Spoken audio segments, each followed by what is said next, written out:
¿Qué tal, amigos? Me da muchísimo gusto saludarlos. No habíamos estado de vuelta, pero pasó la Navidad, pasó esta temporada para estar con la familia y pues me da gusto tener a mi maestro querido Juan José Rodríguez Prats. ¿Cómo estás, Juan José?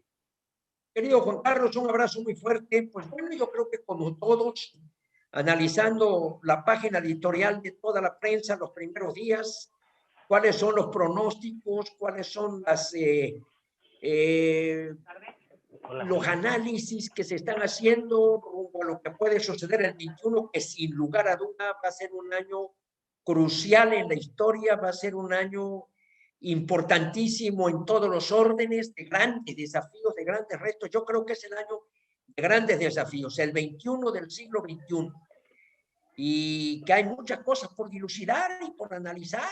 Desafortunadamente, la mayoría se de los juegan muchas analistas... cosas. Para México yo creo que es un momento, no es cualquier año, es un momento histórico. Vamos a ponerlo en el marco de lo que dice el propio discurso, la narrativa de la 4T, es la consolidación de un cambio de régimen que aquí hemos analizado. Y cuando hablamos de régimen, hablamos de la forma constitucional de gobernar este país, de la división de poderes, de los órganos constitucionales autónomos y de la mayoría en el Congreso, que entre otras cosas aprueba el presupuesto que se le ha quitado ahora a los estados y por otro lado aprueba leyes federales que son las llamadas leyes secundarias. Mira, yo veo lo más grave y lo que más me inquieta y me angustia inclusive es el ambiente de discordia.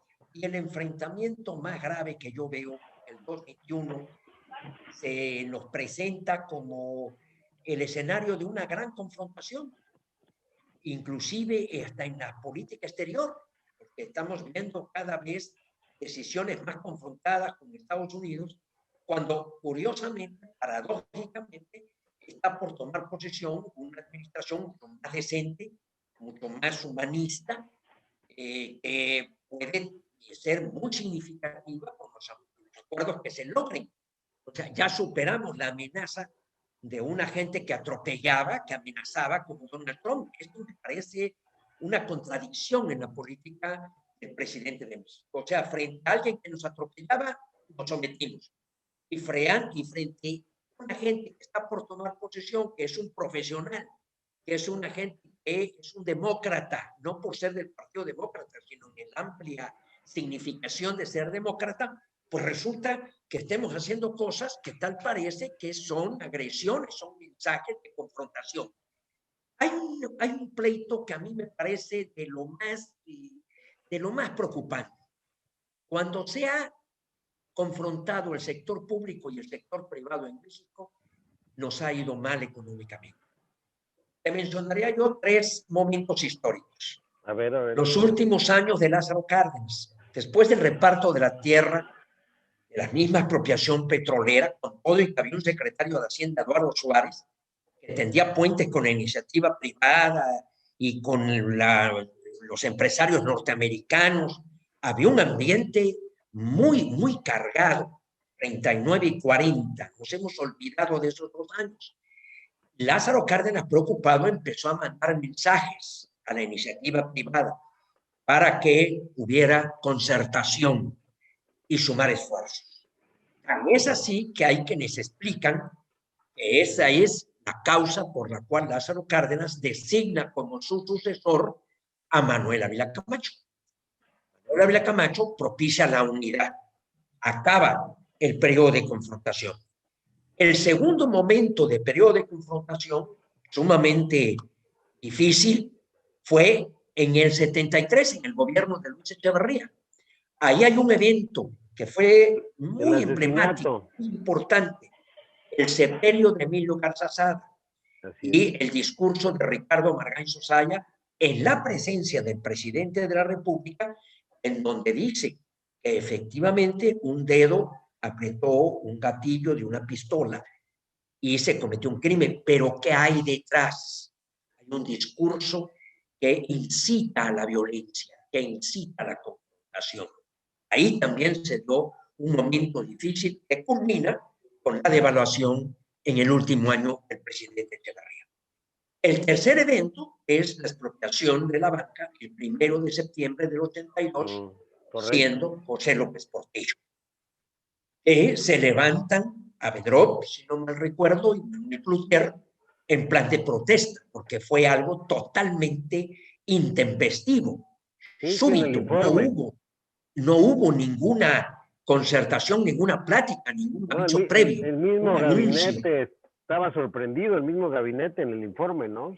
Y desayunó con su gabinete José López Portillo, ahí les informa, y es en donde renuncia Adrián Layuz en una servilleta que dice que está en desacuerdo con esa decisión. Que dice que está en desacuerdo, dice López Portillo, en libertad de renunciar, y Adrián Layuz muy valientemente le presenta su renuncia. Hoy estamos en un escenario igual de confrontación. Yo diría que sí, y tal vez hasta peor, porque Sí, prácticamente todos los días estamos viendo anuncios muy alarmantes. Por ejemplo, el presidente está hablando de que va a insistir sobre la cuestión del outsourcing, que puede significar un desplome en el empleo cuando precisamente ese es el problema más serio que ahorita estamos confrontando. todos. Esto que se llama tercería realmente sería el término para El outsourcing. traducir el de outsourcing, para no utilizar este término. Y también está todavía lo del Banco de México, están medidas porque una de las cuestiones muy preocupantes es que en el Tratado de Libre Comercio, el Tratado de Estados Unidos, México y Canadá, hay la supervisión de la legislación laboral. Sí, claro. Todavía no está Las claro qué inspecciones. consecuencias puede tener. Entonces, ahí tenemos una situación que yo sí creo que tenemos que hacer un esfuerzo por tener puentes con los empresarios. A mí me gusta mucho el pensamiento de tres grandes políticos, filósofos, pensadores. Uno de ellos, Winston Churchill, que decía, hay quienes ven en los empresarios a la fiera que hay que exterminar, hay quienes ven a la vaca que hay que ordeñar. Yo veo, y yo también suscribo esto, a los caballos que van por delante de la carrera. O sea, los caballos calando la carrera. Me gusta mucho una anécdota de José Mujica, el expresidente de Uruguay, en donde está en alguna exposición y hay una foto donde hay un empresario y le dice a un periodista que va a su lado, ese hombre fue un gran benefactor de Uruguay. Es un empresario que generó riqueza. Él sabe hacer lo que yo no sé hacer. Fíjate qué reflexión toca. Sí, O sea, claro. el empresario sabe generar riqueza y crear empleo. Dijo, yo tengo que cuidarlo, tengo que permitir que él haga negocios, porque el capitalismo no puede prescindir del empresariado. Y Fernando Sabater, en un libro que se llama La ética del empresario, dice que cada época tiene su prioridad, su preponderancia de ciertas profesiones. La época de los filósofos allá en la vieja Grecia, de los juristas en Roma, de los generales, de los místicos en la Edad Media, de los ideólogos en el siglo XVIII, podríamos decir, de los dictadores en el siglo XX, de las grandes personalidades que provocaron tantas muertes en todo el mundo. Y dice, el siglo XXI sin duda va a ser el siglo del empresario, de los empresarios. Y efectivamente, tú ves la prensa, tú ves los medios, y son los empresarios los que están empujando, los que están innovando. Oye, Juan José, Y yo pero creo nosotros que no ya vamos para allá. este viejo dogma que yo creo que viene de la corriente marxista que está tan preñado en el pensamiento de la izquierda y también de la Revolución Mexicana, de la confrontación de empresarios y políticos, y que ha habido siempre esta cuestión de que el empresario explota, de que el empresario se queda con la plusvalía. Yo creo que esto nos ha hecho mucho daño. Hay Es que una saber lo que parte, significa ganar la plusvalía, es una correr parte el de la riesgo, meter narrativa, el ¿no? recurso, conquistar un mercado, sostener una plantilla de trabajadores.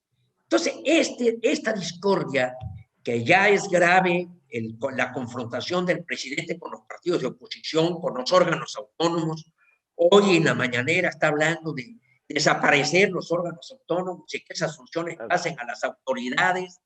Entonces, la afrenta también hacia el Instituto Nacional Electoral y hacia el Banco de México. Todo esto es preocupante. Y repito, hay mucha confrontación, pero la que a mí más me preocupa es el sector empresario, sector.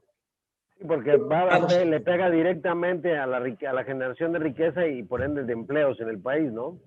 Y por otra parte, que para salir, por ejemplo, con la vacunación en todo el país, requieres, es necesaria la La colaboración, colaboración, es necesaria. Entonces, claro. sinceramente, yo sí estoy asustado, estoy asustado.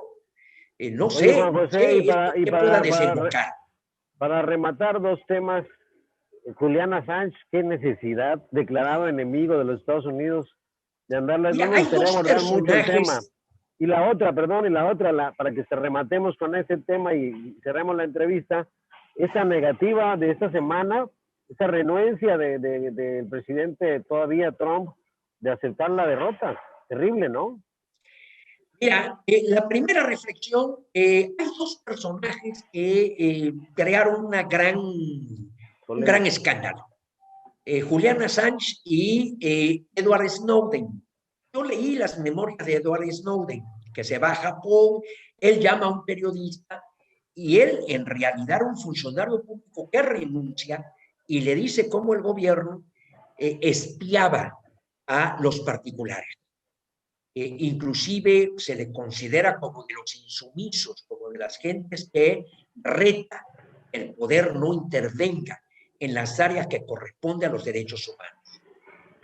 El caso de Julian Assange es diferente. Julian Assange se metió a las redes, sobre todo en lo que se refiere a cuestiones militares, y Claro, saca esa información de seguridad del Pentágono. de seguridad del Los Pentágono más de y por otra parte cuestiones 250,000 documentos confidenciales. de la guerra de Irak, de la guerra de Afganistán. O sea, a eso es otro Yo, enfoque. Y yo creo por que eso yo creo que Estados no va a Unidos en pasar este de momento, ahí, no va a pasar de ahí, pero de todas maneras es una medida de la ¿qué política exterior. necesidad tenemos Exacto, de que se le ofrezca?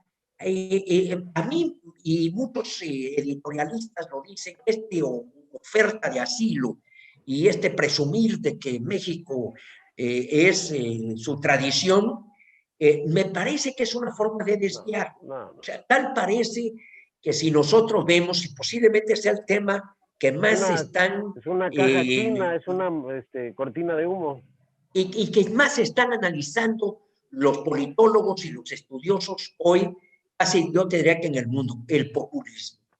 Sí, Están saliendo libros, difícilmente uno ya llevar el ritmo en la lectura de los que están analizando el populismo. Y una de las cosas es la distracción, sacar otra noticia. sí, Entonces, claro. frente al reto del coronavirus, frente a la imputación de que López-Gatell andaba ya en una playa de Oaxaca, frente a problemas de la caída económica, resulta que se da esta noticia y entonces se distrae la atención.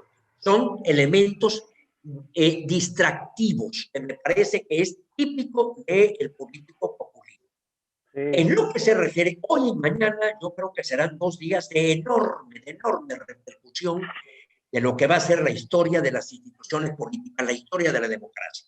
Porque hoy se vota en Georgia, hay 2 candidatos demócratas muy bien calificados. Un presbítero que sigue la iglesia, ese podríamos decir, de los sucesores de Martin Luther King, de la misma iglesia de Martin Luther King. Ralph Walton es un hombre que trae un discurso de la igualdad de derechos, la defensa de los derechos civiles, y un joven de 33 años, John Ossoff, que es un agente que da un tiro. Y frente a ellos dos, los candidatos republicanos, una mujer y David Perdue, que corresponde al viejo esquema, o sea, este senador es de 71 años, o sea, es de los partidarios más próximos a Donald Trump. Entonces, la votación hoy en Georgia va a ser muy importante por porque eso, con pero todos los para que escándalos. nos entiendan los que nos están viendo, el tema es el control del Senado para que haya una mayoría republicana, ¿no? Es que son 48 senadores demócratas y 50 senadores republicanos.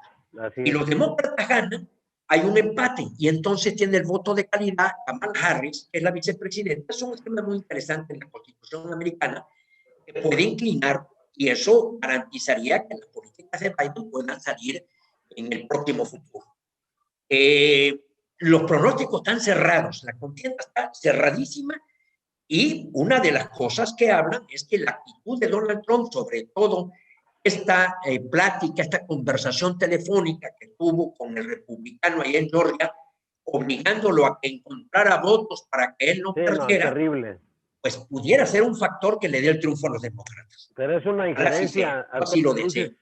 Es una Y injerencia el día de mañana hay algo que pone la carne de gallina, porque la presión sobre Mike Pence está muy fuerte para que Mike Pence, como presidente, que simplemente es el maestro de ceremonia, porque lo que va a hacer él es leer los votos, los 538 votos, en donde es claro que 306 votos corresponden a Joe Biden y declarar a Joe Biden triunfador. Pero lo está presionando. Pero están obligados a ese mandato.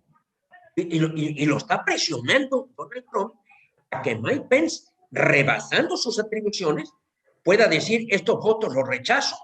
Y hay dos posibilidades: o declara triunfador a Donald Trump, o se crea una comisión de investigadora en los próximos 10 días para prolongar la declaración de ganador. Lo peor del asunto, lo que verdaderamente es espeluznante, casi de no dar crédito y que nos habla de la profundidad de la crisis en el siglo XXI, es de que hay 12 senadores, el que los encabeza es Ted Cruz, que están solidarizándose con Donald Trump y hablando de que hubo fraude.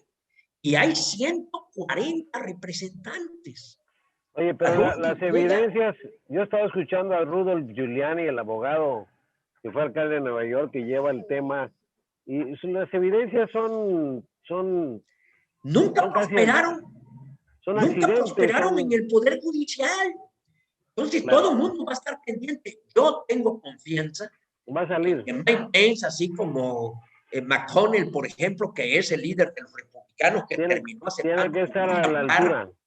William Barr, que es el fiscal, también tuvo que reconocer que no había elementos. Yo tengo la esperanza de que Mike Pence diga al triunfador y Joe Biden. Tiene que ser. Termine esta pesadilla. Así se manifestaron exsecretarios de Estado de la Defensa en Estados Unidos. Bueno, es que eso también es preocupante, porque el hecho de que 10 exsecretarios de Estado, entre ellos 4 republicanos, le hayan dicho a el Pentágono y a Trump que no mezcla el ejército en cuestiones electorales, se habla de a lo que puede ser capaz Donald Trump. No, es un escenario verdaderamente increíble, porque Estados Unidos presume de que nunca ha habido problema en la transferencia del poder. Inclusive en la guerra civil hubo un cierto impas, pero al final de cuentas se hicieron elecciones, lo mismo que en la Segunda Guerra Mundial. Pero entonces, qué necesidad, ¿no? Como decía la canción. Y también lo que nos habla de la fragilidad de la democracia, que una gente tan descalificada pueda llegar y tomar este tipo de atribuciones, y también la debilidad del régimen presidencial. Aquí sí tendríamos que darle cierto crédito al régimen parlamentario. Pues Juan José, tenemos tema para rato. Te agradezco la charla de ahora. Estamos al habla y nos vemos en los próximos días. Habrá grandes temas porque sin duda este va a ser un año de muchísimos eventos. Ojalá sea para bien, superemos la crisis, pero los pronósticos son todos de un gran pesimismo. Pues sí, hay que verlo de otra manera.